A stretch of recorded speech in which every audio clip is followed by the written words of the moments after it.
പിതാവിന്റെയും പുത്രന്റെയും പരിശുദ്ധാത്മാവിന്റെയും നാമത്തിൽ ആമേൻ. എൻ്റെ പ്രിയപ്പെട്ടവരെ, ഇന്ന് ഓഗസ്റ്റ് 13 ബുധനാഴ്ച. അമ്മയോട് ചേർന്ന് പ്രാർത്ഥിക്കാം. അമ്മേ പരിശുദ്ധമ്മേ, അമ്മേ പരിശുദ്ധമ്മേ, ദേവമാതാവേ, ദൈവമാതാവേ, കൃപാസനത്തിലൂടെ ഞങ്ങൾക്കും ഞങ്ങളുടെ ദേശത്തിനും അമ്മ മധ്യസ്ഥം തേടി തന്ന എല്ലാ അനുഗ്രഹങ്ങൾക്കും കൃപകൾക്കും ഞങ്ങളിപ്പോൾ ഹൃദയം നിറഞ്ഞ നന്ദി പറയുന്നു.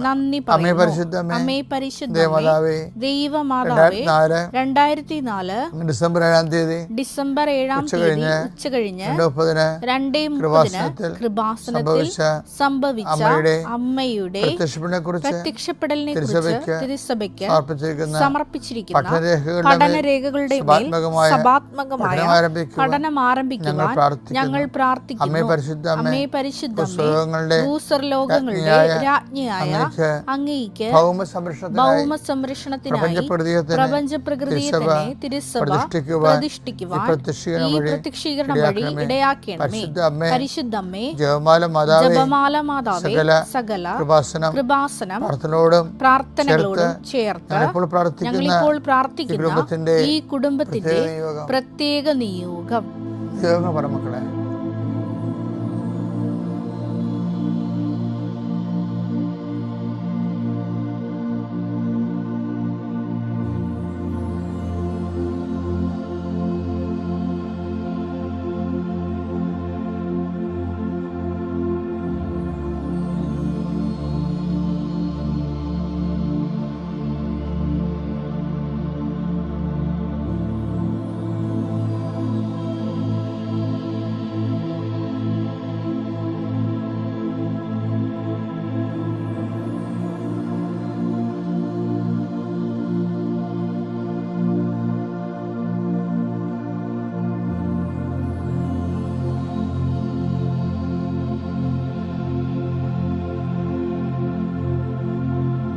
അമ്മയുടെ പ്രത്യക്ഷീകരണത്തിന്റെ ഈ അനുഗ്രഹവേളയിൽ ഞങ്ങൾക്ക് സാധിച്ചു തരുവാൻ കനിയണമേ. വിശ്വാസ പ്രമാണം. സർവശക്തനായ പിതാവും ആകാശത്തിന്റെയും ഭൂമിയുടെയും സൃഷ്ടാവുമായ ദൈവത്തിൽ ഞാൻ വിശ്വസിക്കുന്നു. അവിടുത്തെ ഏകപുത്രനും ഞങ്ങളുടെ കർത്താവുമായ ഈശോമിശിഹായിലും ഞാൻ വിശ്വസിക്കുന്നു. ഈ പുത്രൻ പരിശുദ്ധാത്മാവിനാൽ ഗർഭസ്ഥനായി കന്യകാമറിയത്തിൽ നിന്ന് പിറന്ന് പൊന്തിയോസ് പീലാത്തോസിന്റെ കാലത്ത് പീഡകൾ സഹിച്ച് കുരിശിൽ തറയ്ക്കപ്പെട്ട് മരിച്ച് അടക്കപ്പെട്ട് പാതാളങ്ങളിൽ ഇറങ്ങി മരിച്ചവരുടെ ഇടയിൽ നിന്ന് 3-ാം നാൾ ഉയർത്ത് സ്വർഗത്തിലേക്ക് എഴുന്നള്ളി സർവശക്തിയുള്ള പിതാവായ ദൈവത്തിന്റെ വലതുഭാഗത്തിരിക്കുന്നു. അവിടെ നിന്ന് ജീവിക്കുന്നവരെയും മരിച്ചവരെയും വിധിക്കുവാൻ വരുമെന്നും ഞാൻ വിശ്വസിക്കുന്നു. പരിശുദ്ധാത്മാവിലും ഞാൻ വിശ്വസിക്കുന്നു. വിശുദ്ധ കത്തോലിക്കാ സഭയിലും പുണ്യവാന്മാരുടെ ഐക്യത്തിലും പാപങ്ങളുടെ മോചനത്തിലും ശരീരത്തിന്റെ ഉയർപ്പിലും നിത്യമായ ജീവിതത്തിലും ഞാൻ വിശ്വസിക്കുന്നു. ആമേൻ. സ്വർഗ്ഗസ്ഥനായ ഞങ്ങളുടെ പിതാവേ, അങ്ങയുടെ നാമം പൂജിതമാകണമേ. അങ്ങയുടെ രാജ്യം വരണമേ. അങ്ങയുടെ തിരുമനസ് സ്വർഗത്തിലെ പോലെ ഭൂമിയിലും ആകണമേ. അന്നു വേണ്ടുന്ന ആഹാരം ഇന്ന് ഞങ്ങൾക്ക് തരണമേ. ഞങ്ങളോട് തെറ്റ് ചെയ്യുന്നവരോട് ഞങ്ങൾ ക്ഷമിക്കുന്നത് പോലെ ഞങ്ങളുടെ തെറ്റുകൾ ഞങ്ങളോടും ക്ഷമിക്കണമേ. ഞങ്ങളെ പ്രലോഭനത്തിൽ ഉൾപ്പെടുത്തരുതേ, തിന്മയിൽ ഞങ്ങൾ രക്ഷിക്കണമേ. ആമേൻ. നന്മ നിറഞ്ഞ മറിയമേ, സ്വസ്തി. കർത്താവ് അങ്ങയുടെ കൂടെ സ്ത്രീകളിൽ അങ്ങ് അനുഗ്രഹിക്കപ്പെട്ടവളാകുന്നു. അങ്ങയുടെ ഉദരത്തിൻ ഫലമായി ഈശോ അനുഗ്രഹിക്കപ്പെട്ടവനാകുന്നു. പരിശുദ്ധ മറിയമേ, തമ്പുരാന്റെ അമ്മേ, പാപികളായ ഞങ്ങൾക്ക് വേണ്ടി ഇപ്പോഴും ഞങ്ങളുടെ മരണസമയത്തും തമ്പുരാനോട് അപേക്ഷിക്കണമേ. ആമേൻ. എൻ്റെ കർത്താവേ, നിന്റെ ഉന്നതമായ നാമത്തിന് സ്വസ്ഥം ചെയ്യുന്നു. എൻ്റെ കർത്താവേ, നിന്റെ വിശുദ്ധ പൗരോഹിത്യത്തെ മഹത്വപ്പെടുത്തണമേ. കർത്താവേ, സഭയിലുള്ള സാന്നിധ്യം ദൃഢമാക്കണമേ. 39 വർഷം ഞാൻ അർപ്പിച്ച കുർബാനയുടെ യുഗതിയാൽ കൃപാസനത്താര ജീവനോടെ പ്രത്യക്ഷപ്പെട്ട പരിശുദ്ധ അമ്മയുടെ മാധ്യസ്ഥത ദൈവവേദലേ നീ അനുഗ്രഹിക്കപ്പെടട്ടെ. നിൻ്റെ കുടുംബം അനുഗ്രഹിക്കപ്പെടട്ടെ. കണ്ണിന് കാഴ്ചക്കുറവുള്ളവർ, അതുപോലെ തന്നെ ഒരു കണ്ണിന് കാഴ്ചക്കുറവുള്ളവർ, അങ്ങനെയുള്ള കുറേ ആൾക്കാരെ ഇപ്പോൾ ഈശോ കാണിക്കുന്നുണ്ട്. അവരുടെ എല്ലാം കണ്ണുകളിൽ കർത്താവ് അവിടുത്തെ വിശുദ്ധമായ രക്തം പൂശി പ്രാർത്ഥിക്കട്ടെ എന്ന് പ്രാർത്ഥിക്കുന്നു. അവർ കർത്താവ് അവരുടെ തെറ്റുകൾ സ്പർശിക്കട്ടെ. ഉച്ച മുതൽ ഉള്ളങ്കാല് വരെ കർത്താവിൻ്റെ രക്തം പടരട്ടെ. അടിപ്പഴ പോലെ വൈതാക്കാലം പോലെ ദൈവിക ശക്തി നിങ്ങൾക്ക് ആവശ്യിക്കട്ടെ. കർത്താവേ, ശിഷ്ടരോഗങ്ങൾ, മുഴ വരുന്ന രോഗങ്ങൾ, അതുപോലെ തന്നെ അരിമ്പാറ മുതൽ ചിരങ്ങ് മുതൽ ചൊറി വരെ ത്വക്കിലുണ്ടാകുന്ന രോഗങ്ങൾ കർത്താവിൻ്റെ വിശുദ്ധമായ രക്തത്താൽ കഴുകപ്പെടട്ടെ എന്ന് പ്രാർത്ഥിക്കുന്നു. കർത്താവ് ഭവനരഹിതരെ ഒരു വീട്ടിൽ തന്നെ ഭാഗോടമ്പടി നടക്കാതെ ഒരുമിച്ച് ശ്വാസം കൊണ്ട് ജീവിക്കുന്നവരുണ്ട് ഈശോയെ. കർത്താവ് പൂച്ചക്കാരും മണികെട്ടുമെന്ന് വിചാരിച്ചുകൊണ്ട് സത്യം പറയാൻ ആർക്കും ധൈര്യമില്ലാത്ത രീതിയിൽ അനുഭവിച്ച് തീരുന്ന കുടുംബങ്ങളുണ്ട് കർത്താവ്. ഈശോ അങ്ങനെയുള്ള കുടുംബങ്ങളെ നീ ഏറ്റെടുക്കണം കർത്താവ്. എന്ത് ചെയ്യണം, എന്ത് ചെയ്താൽ ജീവിക്കും, എന്ത് ചെയ്താൽ മേൽഗതി പ്രാപിക്കും, എങ്ങോട്ട് പോകണം, ആര് പറഞ്ഞാൽ കേൾക്കണം, പല പല അഭിപ്രായങ്ങളുണ്ടല്ലോ, പല പല രീതികളുണ്ടല്ലോ, പല പല ചിന്തകളുണ്ടല്ലോ. എന്ത് ചെയ്യണമെന്ന് അറിയാമ്പോൾ ആകെപ്പാട് മനസ്സ് മുട്ടി മൊഴി മുട്ടി കുഴങ്ങുന്നവർ കർത്താവിൻ്റെ എത്താൻ നിങ്ങൾ തളിക്കപ്പെടട്ടെ. കൃപാസ്ഥാനത്താറെ ജീവനോടെ പ്രത്യക്ഷപ്പെട്ട പരിശുദ്ധമ്മ ദേവമാതാവിൻ്റെ മധ്യസ്ഥത്തിൽ ഇന്ന് ഈ നിമിഷം നിങ്ങളതിന് 14 ദിവസത്തിനുള്ളിൽ ഇന്നെടുക്കുന്ന തീരുമാനം നിങ്ങൾക്ക് ഏറ്റവും ഫലപ്രദമായ രീതിയിൽ നിങ്ങൾക്കത് അനുഭവവേദ്യമായി സകല തിന്മകളിൽ നിന്നും സകല തടസ്സങ്ങളിൽ നിന്ന് നിങ്ങൾ വീണ്ടെടുക്കുന്നതിന് വേണ്ടി 14 ദിവസവും 15 ദിവസവും കർത്താവ് നൽകി കൽപ്പിച്ച് നൽകുന്നു. കർത്താവ് ഈ 2 ദിവസത്തിനുള്ളിൽ ആ വിഷയത്തിൽ ദൈവിക തീരുമാനം ഉണ്ടാക്കുന്നത് ഇന്നത്തെ പ്രാർത്ഥന ഫലമാണെന്ന് അവിടെ അങ്ങയുടെ മക്കൾ തിരിച്ചറിഞ്ഞുകൊണ്ട് അങ്ങനെ മഹത്വപ്പെടുത്തി അനുഗ്രഹിക്കുക ഇടാക്കാൻ പ്രാർത്ഥിക്കുന്നു. നിത്യം പിതാവ് പുത്രനും പരിശുദ്ധാത്മാവും നയിക്കുക. ആമേൻ. എൻ്റെ പ്രിയപ്പെട്ടവരെ, സങ്കീർത്തനം 103:2 നമ്മുടെ ഇന്ന് ചിന്തിക്കുന്നത്. അത് എല്ലാ പ്രാർത്ഥനാ ജീവിതത്തെയും എല്ലാ ജീവിത കാലാവസ്ഥയും സഹായിക്കുന്ന ഒരു പ്രാർത്ഥനയാണ്. എൻ്റെ ആത്മാവെ കർത്താവിനെ വാഴ്ത്തുക, അവിടുന്ന് നൽകിയ അനുഗ്രഹമൊന്നും മറക്കരുത്. നമ്മൾക്ക് ഓരോരോ പുതിയ പുതിയ പ്രശ്നങ്ങൾ വരുമ്പോൾ പഴയ അനുഗ്രഹങ്ങൾ മറക്കുമല്ല.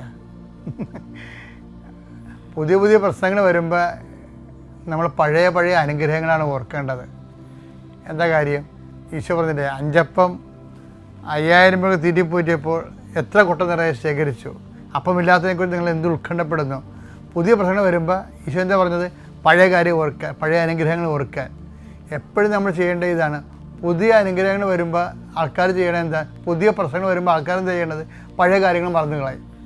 പക്ഷെ അങ്ങനെയല്ല. പുതിയ പ്രശ്നങ്ങൾ വരുമ്പോൾ അതിനെ അതിജീവിക്കാൻ പഴയ കാര്യങ്ങൾ ഓർത്ത് ദൈവം തന്നെ അനുഗ്രഹം ഓർത്ത് നന്ദി പറയണമെന്നാണ് ബൈബിളിൻ്റെ സ്റ്റൈല്. ഇപ്പം നിങ്ങൾ കടമാണ്, രോഗമാണ്, അതുപോലെ തന്നെ വീട്ടിൽ സമാധാനം ഇല്ല എന്നൊക്കെ നിങ്ങൾ പറയണില്ലേ? ഇതൊക്കെ കർത്താവിനെ ഒന്ന് മറന്ന് നിങ്ങൾ ഉണ്ടാക്കിയെടുത്തിട്ടുള്ള സംഭവങ്ങളാണ്. അപ്പോൾ അത് മുക്കാലും പ്രൊട്ടക്ഷൻ ഇല്ലാത്തതിൻ്റെ പേരിൽ, സംരക്ഷണം ഇല്ലാത്തതിൻ്റെ പേരിൽ ശരിക്കും ദൈവത്തിനെ അടിസ്ഥാനപ്പെടുത്തി ജീവിക്കണമെങ്കിൽ കടം വരേണ്ട കാര്യമില്ല. എന്താ കാര്യം വെച്ച് കഴിഞ്ഞാൽ നമ്മൾക്ക് കടം വരുന്ന ഒരു പ്രോജക്റ്റ് ദൈവം നമ്മുടെ അടുത്ത് കൊണ്ടുവരത്തില്ല, തട്ടിക്കളയും. നമ്മൾ ദൈവത്തിനെ മറന്ന് ജീവിച്ച കാലത്ത് ഇടപെട്ട വിഷയങ്ങളാണ് ബാധ്യതയായിട്ട് മാറിയത്. അത് അനിയൻ പറഞ്ഞെന്നൊക്കെ പറഞ്ഞുകൊണ്ട് ഓരോരുത്തരും കാണിച്ചു കൂട്ടുന്ന കോപ്രായങ്ങളില്ലേ?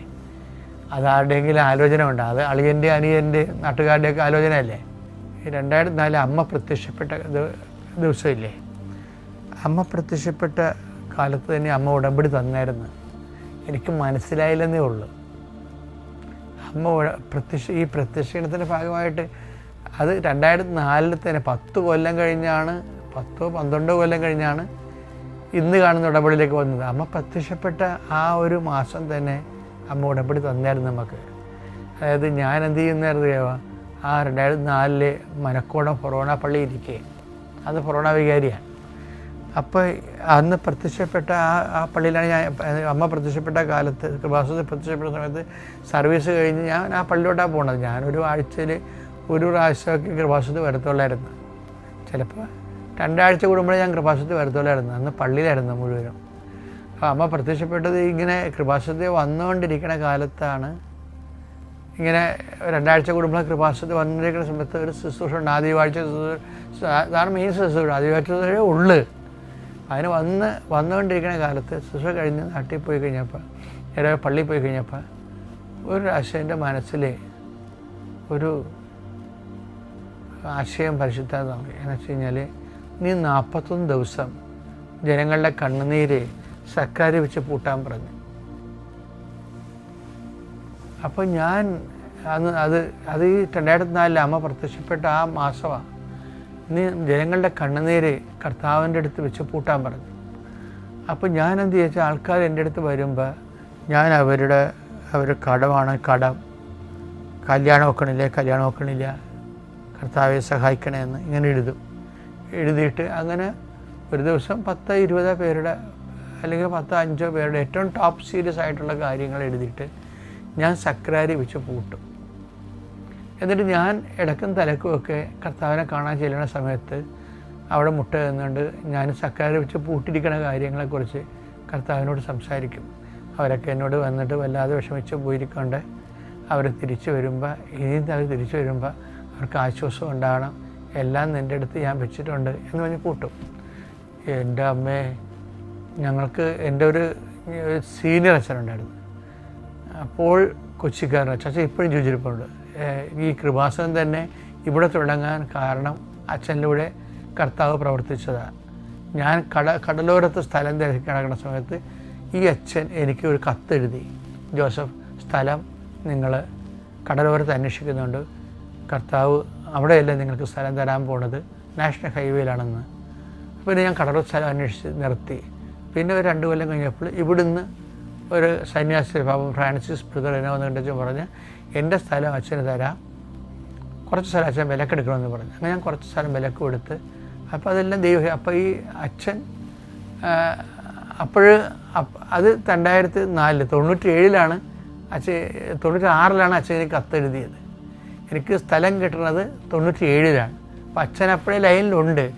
പക്ഷേ ഈ അച്ഛൻ അന്ന് കുർബാനയെല്ലാൻ വേണ്ടി വന്ന് മലക്കുളം പള്ളിയിൽ. അപ്പോൾ അദ്ദേഹം വേറെ എന്തോ ഒരു മരിപ്പ് കുർബാനക്കാരോ അച്ഛനെ വിളിച്ചിട്ട് വന്നതാണ്. അച്ഛൻ എന്ത് ചെയ്യുന്നറിയാവോ, അച്ഛൻ ഇത് മനസ്സിലായില്ല. ഇതെല്ലാം ഇങ്ങനെ കുറേ കടലാസ് പേപ്പറെല്ലാം സക്രാരി ഇരിക്കുന്നു. അവിടെ നിന്ന് എടുത്ത് അച്ഛൻ എന്നോട് പറഞ്ഞ്, സക്രാരിയിൽ അത് വെക്കരുത് കേട്ടോ, സക്രാരി വെക്കേണ്ട കാര്യമില്ല എന്ന് പറയാം. അപ്പോൾ പുള്ളി എൽഡർ പ്രീസ്റ്റ് അല്ലേ, തന്നെയല്ല നമ്മളുമായിട്ട് ഇങ്ങനെ ഒരു കറണ്ട് ഉള്ളതാണ്. അപ്പം അതുകൊണ്ട് ഞാൻ അച്ഛനെ അനുസരിച്ചു. പക്ഷേ ഇപ്പോഴെന്താ സംഭവിച്ചിരിക്കണത്, ഇപ്പോഴും നമ്മൾ സക്രാരി തന്നെ വെച്ചിരിക്കണത് മാതാവിൻ്റെ മധ്യസ്ഥ ഈശോൻ്റെ അടുത്തല്ലേ ഉടമ്പടി ചെയ്യണ ആൾക്കാർ. അപ്പോഴേ ഞാൻ ചിന്തിച്ച് എനിക്ക് മനസ്സിലായത് മാതാവിൻ്റെ പ്രത്യക്ഷീകരണം നടന്ന 2004-ലാണ് സംഭവിക്കണത്. അപ്പം തന്നെ ഉടമ്പടി തുടങ്ങിയായിരുന്നു വേറൊരു രീതിയിൽ. അപ്പം അതൊരു സാമ്പിൾ കാണിച്ചതാണ്. സാറിൻ്റെ സമയം കഴിഞ്ഞപ്പോൾ അച്ഛനെ കൊണ്ട് കർത്താവ് അത് വന്ന് എടുത്ത് മാറ്റിച്ചതാണ്. അപ്പോൾ അവിടെ വെച്ച് അത് തീർന്ന്. പിന്നീട് ഉള്ള ചരിത്രങ്ങളൊക്കെ ഞാൻ തെരുവ് എഴുതിയിട്ടുണ്ട്. നിങ്ങൾക്ക് തോന്നണുണ്ടാവും ഏതെങ്കിലും ഓരോരോ സഡനായിട്ടല്ല ഇത് തുടങ്ങണത്. ഇതിനൊരു ദൈവത്തിൻ്റെ വർഷങ്ങളായിട്ടുള്ളൊരു പദ്ധതി ഇതിൻ്റെ പിന്നിലുണ്ട്. അതുകൊണ്ടാണ് നമ്മൾ എപ്പോഴും ശ്രദ്ധയോടെ അതുപോലെ തന്നെ വിശ്വാസത്തോടെയൊക്കെ ചെയ്യണ കാര്യങ്ങൾ എനിക്ക് വേണ്ടത്. ഇപ്പം നീ ഇന്ന് എവിടെ പോയാലും പ്രാർത്ഥിക്കുന്ന കാര്യങ്ങൾ ദൈവത്തിൻ്റെ ഫ്രണ്ടിൽ നമ്മൾ നിൽക്കുകയാണ്.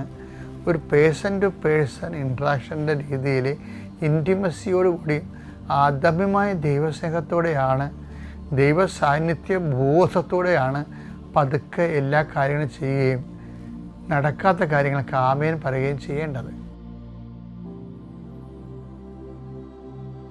അത്യപൂർവ ദൈവാനുഭവങ്ങൾ ഇനി നിങ്ങൾക്കും സ്വന്തം.